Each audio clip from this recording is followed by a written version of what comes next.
Thank you very much.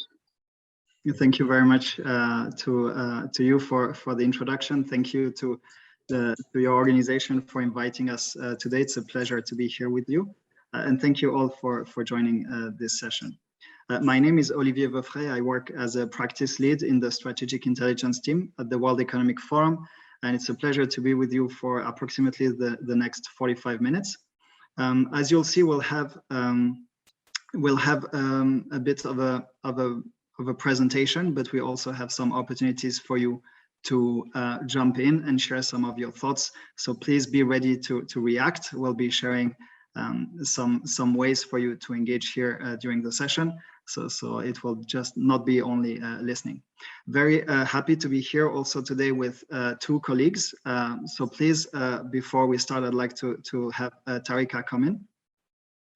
Hi everyone, my name is Tarika Lal. I'm the acting head of the World Economic Forum's New Champions community. It's a pleasure to be here today and also very happy to be joined by Rashima Raja. Rash, I'll hand over to you to introduce yourself. Right. Thank you very much, Tarika and Olivier, for the introduction. My name is Rashima Raja. I am a lecturer at the business school in the National University of Singapore in the Department of Management and Organization. So I have been working together with collaborators from the University of Cambridge with Tarika and Olivier and other colleagues at the World Economic Forum on a project that we are excited to share with you some key results and learnings. And I will be, one of the speakers today. Fantastic. Thank you very much. And thank you for joining me in this session. So to start with, I'd like to give you a bit of context and tell you a bit of the why we are focusing on future readiness of SMEs. What's the context for this and why is it important for the World Economic Forum to do that? So I think before going into details, it's interesting to see when you look out there that SMEs, in a way, they represent actually a huge share of the global economy. If you look at all companies out there, actually in most regions of the world, 9 out of 10 companies that are out there are broadly under the category of small and medium-sized businesses. When you look at employment and job creation, you see that actually on average, again, globally, about 70% of people are employed by SMEs. So they play a huge role also in that regard. And when you look at GDP, again, some of the estimates, it's difficult to have a very specific figure here, but some of the global estimates put the contribution of SMEs to as high as 70% of the global GDP. So in a nutshell, what we see is that even if those companies are quite small compared to multinationals, larger companies, if you aggregate them, they have a huge impact on the economy and on society. So that's, of course, one of the main pillars of the rationale of why we are interested in them. You know that as an organization, the World Economic Forum has been working with business for more than 50 years to try to impact the world in a positive way. So trying to find how business could become a driver of change and a driver of positive change. And of course, with this in mind, we cannot not pay attention to smaller companies for the reason you see here on the screen and their huge impact. What's also interesting when you look at what's happening out there is that despite being very important, what we also see is that they are in a way pretty much squeezed and have a lot of pressure coming their way. So small and mid-sized companies, medium-sized companies, when we look at them, what we see emerging in terms of the challenge is that they seem to have a higher mortality rate than larger companies, especially when you look at them in early stages of their developments. If you look at also ESG expectations, what we see, of course, increasingly COP is happening now while we speak, but many other signs indicate that there is an increased pressure on businesses across the board with regard to ESG. This comes from the consumer, this comes from investors, this comes from policy and regulation. And of course, SMEs are very much impacted by this increased pressure, but they might not be as ready to deal with this as larger companies. And what we also see is that, of course, we're all coming slowly but surely out of probably what we hope the worst of the COVID-19 pandemic. And when we look at business out there, what we see is that SMEs have been actually overrepresented in some of the most affected sectors. And they seem to be more affected by this type of crisis, at least by COVID-19, by the fact that they have smaller cash buffers, weaker supply chains, capabilities, lower uptake of digital tools and technologies across the board. So what we see here is that despite the fact that they are very, very important for the economy, for development, for the society, they're pretty much under pressure and navigating a very challenging environment. So what we wanted to do here with this work is to try to understand what, in this context, what would make them future ready? How can we build on those companies and this sector of the economy and work with them to make them more future ready? And when we start with this question, what we're looking at here when we say future ready is not a one-dimensional vision of future readiness, but a three-dimensional vision of it. Of course, being future ready for a business of any size is to be growing and have financial sustainability, being thriving financially. So this is, of course, one of the main pillars we're looking at. But what we also say, given the context I laid out before, to be future ready, this will not be enough. And actually, SMEs, we also need to be ready to impact society around them in a positive way. And those that will not be ready for this actually might be in a tricky situation, as we've seen. So a second pillar of the future readiness for us that is very important is to say growing, thriving financially, but of course, very importantly, not at the expense of the environment, not at the expense of the society. And actually what we see emerging more and more strongly is these new business models that would allow companies both to thrive, but also to impact society and the wider environment positively. A third very important pillar that came out of the research that was done here and that we integrate as a third pillar of the future readiness is adaptability. So here, what we mean by that is companies will need and SMEs will need to be adaptable. We are seeing, and I think COVID was a very good example of this, but there's many other crises in the past that have shown this, and of course, many more coming, that businesses need to be adaptable. That means they need to be resilient to some of the shocks that are happening around them, but they also need to be able to seize some of the emerging opportunities and move quite fast when those present themselves. So again, to set the stage here, we're looking at future readiness of those smaller size companies, SMEs, and we look at it in this three-dimensional way. Both understanding that they need to be growing and financially sustainable, they need to be having a positive impact, but also need to be adaptable and react to shocks and opportunities as they emerge. So in this context and building on this, what we are aiming here in this work that we're very happy to present to you today is to, of course, understand much better through this research what it means to be future ready, what are some of the challenges that companies face here, what are some of the opportunities, what are they doing, what could be some of the best practices for SMEs to be future ready so that others can learn, but also trying to support them increasingly in becoming future ready. So trying to put some of the forum capabilities also on the table to help them in that regard. And as we said before, helping them in that sense would also help with the wider mission of the organization, that is to drive sustainable and inclusive economic growth. So in a nutshell, this is what I wanted to share at the beginning so that you understand why we're doing this, why we have an interest here in working on this topic and what motivates us in terms of the purpose behind it. I'll pause here and hand over to Tarika so that she can tell you a little bit more about the process and what we've done so far here in the last few months. Thanks, Olivier. So over the last 6 months, we have partnered with Entrepreneurs Organization, which is a large network of entrepreneurs, with Cambridge University as well as the National University of Singapore. And together we have analyzed over 200 peer-reviewed articles. We have brought in over 300 CEOs and founders of SMEs and involved them in a global survey that we've been running, as well as had them participate in some of our sessions and several interviews. And now finally, all of this work is going to be presented in a report that's going to be published by the World Economic Forum at the end of this month. So we're very happy to be here today to present some of this work to you and to give you a bit of a sneak peek into some of the key findings. So with that, I'm going to hand back over to Olivier and to Raj to take us through. Thank you very much, Tarika. What we'd like to do now to start with is ask a few questions to Rashma, who has been leading the research side of this project. And the first one I wanted to ask Rashma to share a little bit more about is if you could tell us from the work you've been doing in the last few months with us, if you could define future readiness a bit more for us. Of course, I've laid out the three main pillars here, but what have we found out with regard to that concept of future readiness of SMEs? And if you can tell us a little bit more as well about some of the main drivers of future readiness. So Rashma, please go ahead here. Thank you. Right. Thank you very much, Olivier. And thank you also for that kind of soft introduction.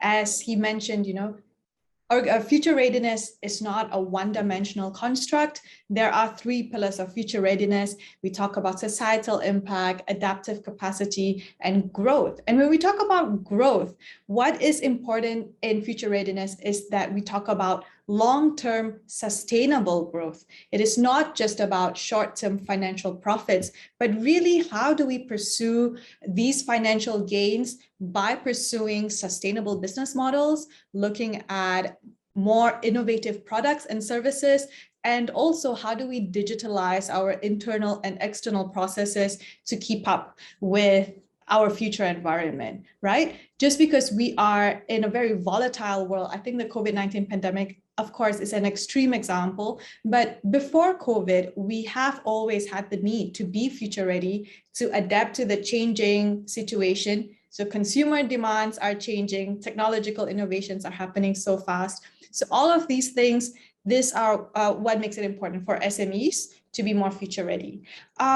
There's also, you know, certain key drivers that we found that drive future readiness. So they are actually summarized into three key drivers: orientation, networks, and business model. So when we talk about orientation, we talk about an organization's internal processes on how they conduct day-to-day business. How do they approach innovation? How do they approach processes that lead them to launch products to the market? So within orientation, there are 5 factors: autonomy, innovativeness, proactiveness, risk-taking, and competitive aggressiveness.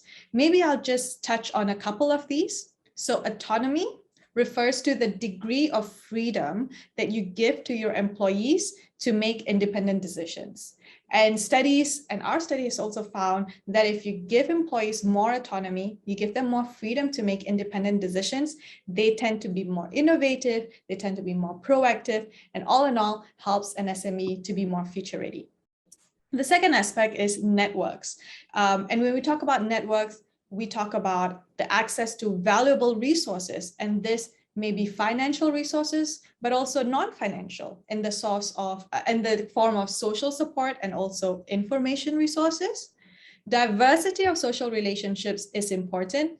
It is important to make sure that we have different kinds of heterogeneous networks when we can tap onto the different networks to fulfill different needs. And lastly, we need to mobilize our network. We need to be able to know that they are dependable, they're reliable. We can call up on them if we need something. And the last driver is business model. And in particular, we talk about flexibility of the business model, the flexibility to refine strategy, to redeploy resources, to reconfigure your supply chain. These are things that drive future readiness, and these are things we take a closer look at in our study. Thank you very much, Rash. Thank you very much for this. I hope that lays out a little bit of the approach we had and what we found in terms of driving forces, really what is behind and what could be looked at by SMEs. I think here it's not just, of course, a bit of an academic exercise, but the idea is that we start identify some of the levers that companies could be focused on in the quest to increase their future readiness. I'd like to move to another question and hear a little bit more from you, Rashma, on what are some of the high-level key findings that you'd like to share with the audience today that emerged from the work that we've done together on this topic. Right. Thank you, Olivier. I think if you could move to the next slide, it will really help to kind of give a good visualization to our audience. So the first finding that we had, so please remember, this is a global study with over 300 CEOs and founders of SMEs. What we found is that across the globe, across different regions, there is equal opportunity There are no significant differences of future readiness across regions or industries. It means that it doesn't matter which industry you are in or in which region you are in. Everyone has a similar potential on being future ready. They have a similar potential on sustainable growth, being adaptable, as well as having societal impact. Now, the second finding, it revolves around size and agility. So we talk about SMEs, and of course, when they are small, Olivia mentioned they might lack the resources that they need to kind of bounce back from difficult times. But the small size of SMEs now has become an advantage when it used to be a disadvantage. So even though they may lack certain financial resources to kind of absorb shocks from external events, but when they are small, they can actually remain nimble and therefore become more agile and adaptable to keep up with the market trends. So being small is not a disadvantage anymore. It can actually lead to advantages. The third finding is one that revolves around societal impact. So Olivia mentioned the ESG agenda, environmental, social, and governance. However, we understand the importance of societal impact and pursuing the ESG agenda to make sure we have long-term financial growth. But many SMEs are yet to include explicit strategies centered on social and environmental sustainability, even though these sustainable business strategies can prove to be a competitive advantage for them. So this is something that SMEs can take note. Maybe it might make sense to include the ESG agenda or sustainability goals explicitly into their business models, although we found that many SMEs do somehow pursue sustainable agendas, even though they're not explicitly in the business mission statement. Now, the fourth finding is networks. So remember earlier I said that networks is one of the key drivers of future readiness. And indeed, it plays a very pivotal role for smaller companies, mostly in driving their societal impact. So small companies compared to larger corporations tend to be more dependent on networks when they want to pursue sustainable opportunities. And the last key finding that we thought would be interesting to share is the importance of people. Now, many CEOs and executives have shared with us that it is very hard to find the right talent or the right people to fit with the organization's goals and objectives. And they also realize that they don't have enough financial resources to attract the top talent that they need. So instead of using money, future-ready SMEs tend to overcome the talent challenge by appealing to a higher vision comprising of strong culture and values. They appeal to this greater good, and this is how they attract the best talent to join the company. Thank you very much, Rash, for sharing some of these key findings and highlights from the research with the audience. Now I'd like to kind of shift gears very slightly for a few minutes. And I mentioned to the audience that it will not just be us downloading content on you, but we also want you to kind of jump into this and share some of your thoughts. So then you've heard already some of the challenges that either I mentioned in my introduction or Rashma also shared in the last few minutes. I'd like to ask to the audience here, you see here a QR code, if you could scan it with your phone and very briefly share a couple of keywords there in terms of what you believe are some of the top challenges that are faced by SMEs. And here really, if you are based in Qatar, if you have knowledge of Qatar, it would be interesting to hear it from a Qatari perspective. So really what would be, either if you are working and representing an SME, if you have some expertise or just interest in SMEs, and you might be on the policy making side of it.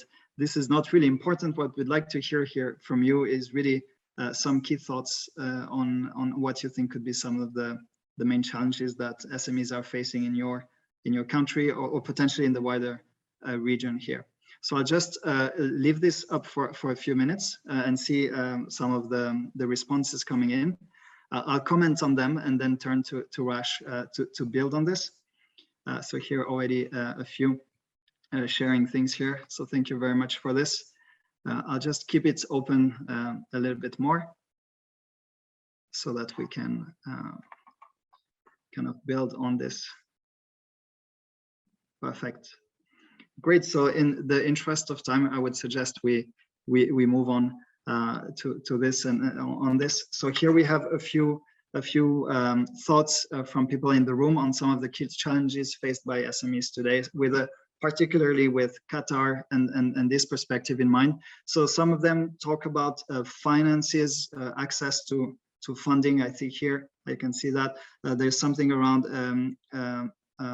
workers and talent development, retention, something about maybe I would group them here in the same bucket about exporting services and products. Also others, I don't know if it's exactly the same or not, but I would say about the challenges, I would say around internationalization or expansion into new markets. And the last one around kind of the policy environment, more specifically, I would say bureaucracy here. So this will be some of the highlights gotten from people in the room. Apologies if I cannot kind of name and address everything that was received here, but at least that gives a bit of a sense of what we got. So moving on, I'd like to see with you, Rashma, first what you would, please, if you could react on some of those, but also share and connect this with what we found at a global level from the research, because that was one of the questions that we tried to hear from the founders and the CEOs that we have connected with throughout the research. Right, that is very interesting, because as I mentioned previously, our global assessment showed that there were no significant differences between regions when it comes to their levels of future readiness. And it seems there are no significant differences when it comes to their challenges as well. Very, very similar to what we found in our study, which revolved around capital. Many SMEs around the world had trouble with regards to access to funding. They didn't know if there were enough government grants or investors. They have trouble convincing investors to kind of invest money in them. People, talent retention, talent acquisition is a great problem for SMEs. As mentioned earlier, they do not have the financial resources to attract the best talent using money or high salaries. They also tend not to have the reputation yet that they need to attract good talent. So that's also a top challenge for SMEs. Internationalization, finding new customers, of course, they need to kind of make that push in the very beginning of their business. They need to find new customers who would use their services and products. And of course, exporting services and products, I think, would kind of fall under the same category, right? Right, and we also have the policy environment. So many SMEs, depending on the regulations that they find themselves in or the policies that surround their environment, they might have difficulty kind of pushing through or keeping up with the rules. Especially with the COVID-19 pandemic, I think governments have been rolling out new rules every other week. It's pretty hard to keep up. I think one thing that is quite interesting is, appealing to culture and values. How do I make sure that I have, a set of culture and values that can differentiate me from the rest? How can I use that as a competitive advantage? I think that's also on a global level, one of the key concerns for SMEs. Perfect. Thank you very much, Rashma. What I'd like to also kind of bring you in and get your input on, because I think that could be interesting for people in the room. We mentioned before, Tarika mentioned that we had also, we built case studies and we interviewed, we didn't do just the survey, but we also interviewed kind of in-depth interview with some of the key leaders of some of those SMEs. And we identified a handful, about of 10 case studies of companies that are doing things that in a way we felt were best practices or could be inspiring for others trying to increase their future readiness. So we talked about the challenges here, both from the input of the people in the room looking at Qatar, and then heard from you on what are some of these challenges we came through more globally. But can you, shifting a bit the focus on being proactive and what can be done there, could you tell us maybe a few takeaways, a few concrete examples or stories that you came across in some of those interviews for case studies of those SMEs that are actually doing well and doing the right thing? Definitely. And I'm so glad for the handful of case study companies that we interviewed. And there were actually quite numerous examples, but in the interest of time, I will just maybe pull out 2 examples. So one company that I thought was very interesting is VDA. It is a law firm in Portugal that basically pivoted their business model during the financial crisis in Portugal in between 2008 and 2013. So basically what VDA did was they changed the orientation of their business. So orientation was one of the key drivers, right? So in 2017, it created what they called a new business department. So in this new business department, they gave autonomy to employees to develop new ideas, initiatives, and opportunities. And very interestingly, one of the products that came out of this is the creation of its aerospace division. So VDA actually works on projects for the European Space Agency. They draft space policies. They basically try to regulate space. And they found this to be a wonderful opportunity, of course, not only financially, but also for the personal and professional development of their employees. The second example that I would like to bring is DBL. DBL is a conglomerate in Bangladesh.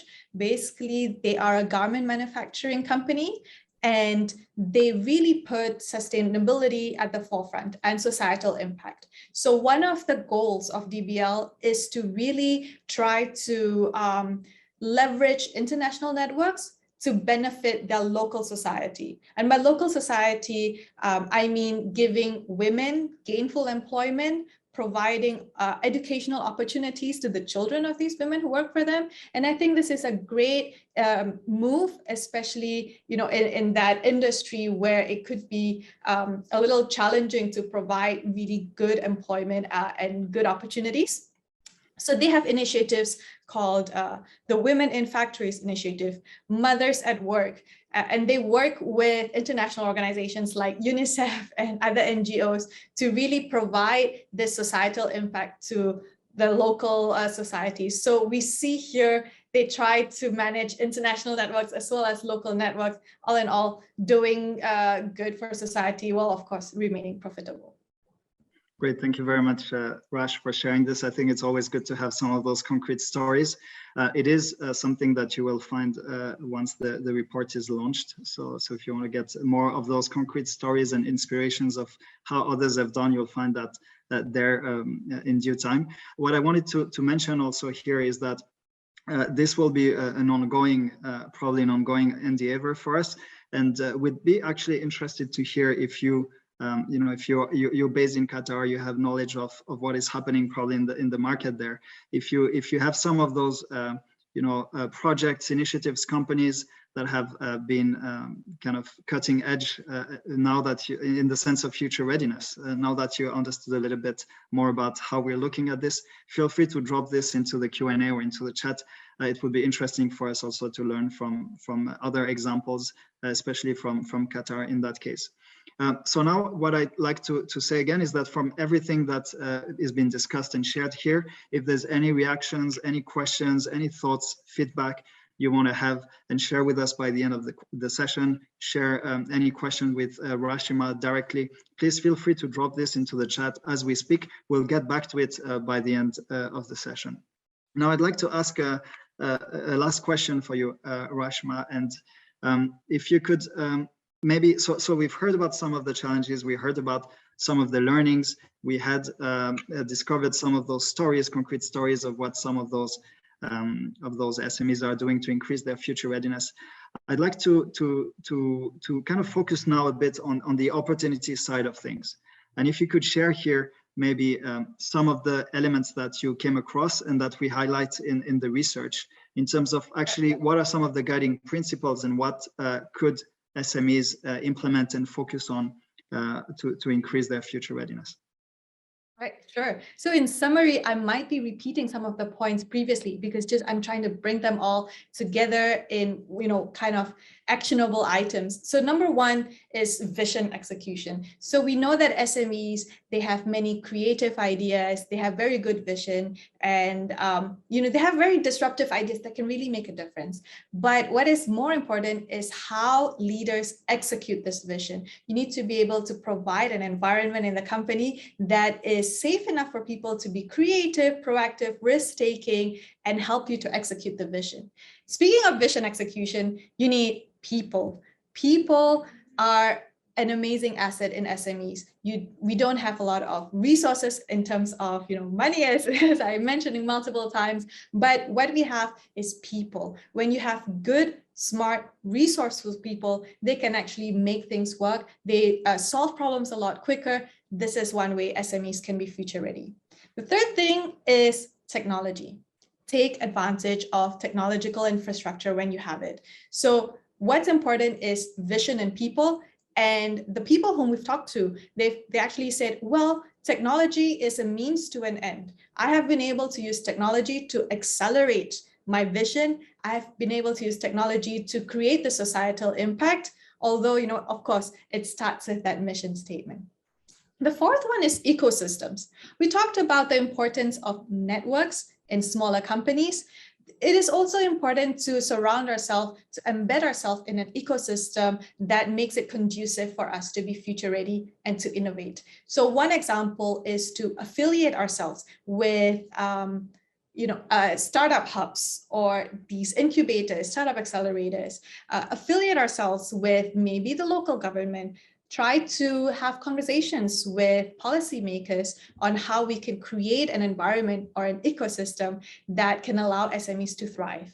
And also, of course, take advantage of your professional networks who, of course, can help you when times are hard.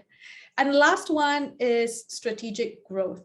So a lot of the people whom we talk to understand that they are a small or medium-sized company, and many actually like to keep it that way. As I mentioned previously, one of the findings is that size and agility, although a company may be small, that small size is indeed an advantage. You become more agile, you can be more adaptable, and with the ever-changing market environment, we need that. So grow strategically. You can keep yourselves strategically small to remain nimble and agile, or if you want to grow, there are other ways that you can grow. Change your vision. Maybe we need to have a vision or mission statement that is more in line with sustainable strategies or the ESG agenda. Maybe we need to pivot our business models, just like VDA did, so that we can continue growing. So those are the 5 guiding principles that I would have based on the research that we did. But of course, if anyone has any other suggestions, anything that you think we haven't covered today, feel free, as Olivia mentioned, to put them in the chat. Thank you very much, Rashima. So I think that brings us to a close of some of the sharing of this initial research that we did. As we mentioned before, it is not public yet. This is a report we will launch by end of this month of November, but we're very happy to be able to share this with you here in the context of Road 2021. So here, let's, as I said, bring this part to an end. What I'd like to build on now and shift gears for the last few minutes is to say that, as you understood, it is important for us as an organization to start focusing increasingly also on that tier of the economy. Traditionally, we've been working with the largest companies in the world, multinationals, industry leaders. They have a key role to play when we look at sustainable development, when we look at building, the new economy, etc. But of course, when we look at the numbers, we realize the importance of smaller actors such as SMEs, as to our earlier points in this presentation. So here really, again, the message was to say that for us, this is something we are focusing on and very much interested in. And for those of you here who might be part of those SMEs or who are just have an interest on this topic or many other topics that are quite important to business, but also to society, I'd like to briefly introduce some of the resources and tools that we have developed at the World Economic Forum to enable you and some of the business leaders that work with us to increase also their preparedness, their readiness, and to help them understand some of the big shifts that are taking place around us. So this is, in a nutshell, it's a platform that we call Strategic Intelligence. The objective of this is really to aggregate all of the knowledge, the insights of all the business leaders, the experts, and everyone we work with at the World Economic Forum. We focus today on the aspect of future readiness of SMEs. You could see here as one of the key pillar of our topic on SMEs is future readiness. The work that we're doing in that space is being presented to you today. If we zoom out, here what you would find is a briefing on SMEs as a topic more generally. You could learn about SMEs and value chain, socioeconomics of SMEs and the impact they have, as we briefly touched upon today. Some of the market dynamics for SMEs versus, you know, the dynamics with them versus some of the, apologies, I think I have not been sharing my screen. Here you would see market dynamics for SMEs as another key component here. Public policy and the role this has also for SMEs and how it impacts SMEs, as well as transnational limitations for SMEs. We talked and we heard from some of you about expansion, accessing to new markets. So here you can find kind of the one-stop shop of all the knowledge that we are curating here at the World Economic Forum on SMEs, whether it's about future readiness or more generally about other of those topics, and go deeper into what are the latest reports, what are the latest publications, video content, etc., data sets on the topic of SMEs. But also importantly, not just looking at SMEs in isolation, but also understanding a little bit better what are some of the broader shifts that are taking place in the wider context of SMEs. We mentioned the whole question of pressures on ESG, for instance, right? We see that from a policy perspective, there are new frameworks that are emerging, especially around sustainability. When we look at net zero, for instance, we have this whole new brand of regulatory framework we call the Green New Deals. Here you could get a similar briefing on this, or on many other topics here that connect with this, whether you're looking at geoeconomics, where you're looking at the new economy and new value creation, because that's something that is, of course, the environment in which SMEs are thriving and evolving today. So the point I'm making here is we have developed these resources that tackles, of course, the topic of SMEs, but also many others that are of interest to us at the World Economic Forum. This is something that is accessible to anyone, and if you are interested, you could really very easily connect and find some information there. So for the last part of this presentation now, I'd like to also just have a few minutes to tell you a bit more about some of the communities and some of the networks that we have developed. We've heard before about some of the new champions, and I'll just hand over to Tarika here, who is deputy head of this community, to tell you a little bit more about the work we're doing in that space with these smaller companies at the World Economic Forum. Thanks, Olivier. So the New Champions community is a community of mid-sized companies that we really see are championing new business models, emerging technologies, and sustainable growth strategies. So in other words, they are really future ready. And actually, a few of the examples that Rush was giving us earlier, like VDA and DBL, these are members of our community, and we're very proud to be able to feature them in the work that we've been doing. So the engagement of this community with the World Economic Forum is actually on 3 key pillars. The first pillar is strategic intelligence, which is the tool that you see on your screen that Olivier just presented to us. The second pillar is thought leadership, and this is really how we can position these companies as being truly leaders and experts in their field. And then the third pillar is around networks. And as we've heard, networks are instrumental for these companies to be future ready. And so we, through this community, are giving these companies access to our global network. So now as a community, we're looking to expand and to diversify, and to really expand also our footprint in this in your region, so in the Middle East. And so if you are interested, and if you'd like to join us to participate in some of the work that we're doing, including the work around SMEs that we've just presented today, then please do feel free to reach out and contact us. So I'll hand back to Olivier. Thank you very much, Tarika. So just before we close, we have one more minute or two.